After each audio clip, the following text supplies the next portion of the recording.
She swung the hammer straight into my satellite dish and yelled, "You're breaking the law!" Sparks flew as metal bent, and the sound echoed down the quiet street. I didn't move at first. I just stood there, my fists tight, watching this woman destroy something I had built with my own money. Neighbors peeked from their windows, phones in their hands, recording, whispering, enjoying the show. She turned to me, blonde hair flying, eyes full of fire, and shouted, "You don't belong here. This neighborhood doesn't want people like you." My jaw clenched, but I stayed silent. The dish lay twisted and broken, and she smiled like she had won a battle. I could hear my little girl inside the house calling, "Dad, what's happening?" That broke me more than the dish did, but I knew something she didn't, something she would regret, because the land she was standing on wasn't just mine. It was protected by a title older than her HOA, older than her fake authority. And I had every paper, every record, every proof ready. Still, she swung the hammer again, looking right at me. "One more swing," I whispered, "and you'll find out who I really am." The hammer hit again, a sharp crack tearing through the night, and the last piece of my dish collapsed. She dropped the tool like a champion dropping a trophy, dusted her hands and sneered. "Now maybe you'll learn to follow the rules." I took a slow step forward, and her eyes flickered for a second, like she wasn't sure what I might do.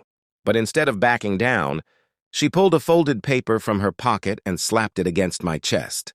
"Notice from the HOA, you've got 30 days to get out. This isn't your home anymore." Her voice was loud enough for the neighbors to hear, loud enough to humiliate me. I unfolded the paper and almost laughed. It wasn't even official.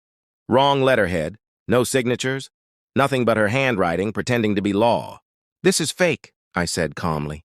She smirked, leaning close. "The police won't think so." And as if on cue, headlights turned the corner, red and blue flashing against the houses. My daughter pressed her face to the window, her little hands knocking the glass. I raised my hand slowly, not because I was guilty, but because I knew this wasn't going to be a normal police call. She had set this up. And the men stepping out of that car didn't look like real cops. They walked up fast, heavy boots hitting the pavement. But their uniforms didn't match. Bad stitching, wrong badges, no name tags. One of them barked, "Step away from the house," and grabbed his belt like he expected me to run. My daughter's voice cracked through the window again, "Daddy!" And that almost made me lose it. Karen folded her arms, standing proudly behind them like she was the one giving orders. "Arrest him," she said with a grin. The taller man pulled out zip ties, not handcuffs, and shoved me against my own fence. My neighbors gasped, some shouted, but no one stepped in. "You can't do this," I said, staring him dead in the eyes. "This is my land." He pushed harder, whispering, "Not tonight." "It isn't." That's when I noticed the trembling in his hand, not the steady grip of law enforcement. These weren't cops, they were hired muscle. Karen's voice got sharper. "Take him away. I'll deal with the kid later." My blood ran cold, but I forced myself to stay calm. Because while she thought she had trapped me, she had no idea who I really was, or the cameras hidden all around the yard that had just recorded everything. The fake cop yanked my arms back, but I didn't resist. I let him think he had control because fighting now would only prove her lies. Karen leaned closer, her perfume thick, her smile wicked. "See? Nobody's going to save you. This neighborhood belongs to me." She didn't even notice the tiny red light blinking on the corner of my roof, the security system streaming every second to a secure drive.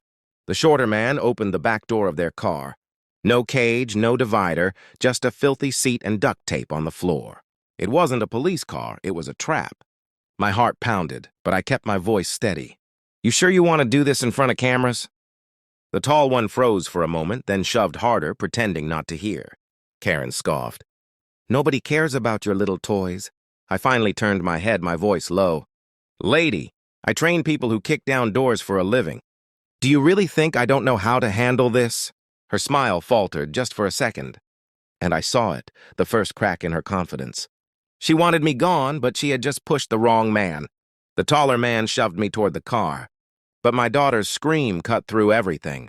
She had opened the front door and was running down the steps, barefoot, tears streaking her cheeks.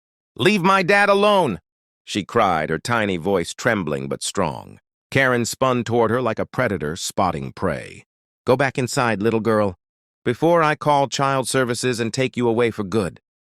My daughter froze, her small hands clenched into fists, and my chest burned with rage.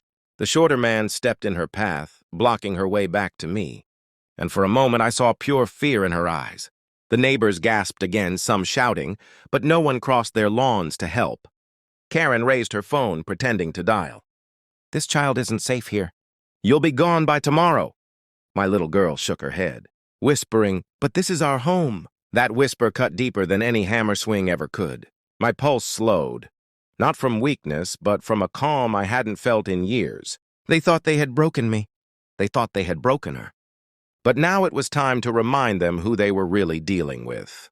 I twisted my wrist sharply, slipping free from the plastic tie before he even realized what happened. Training never leaves you, no matter how many years pass.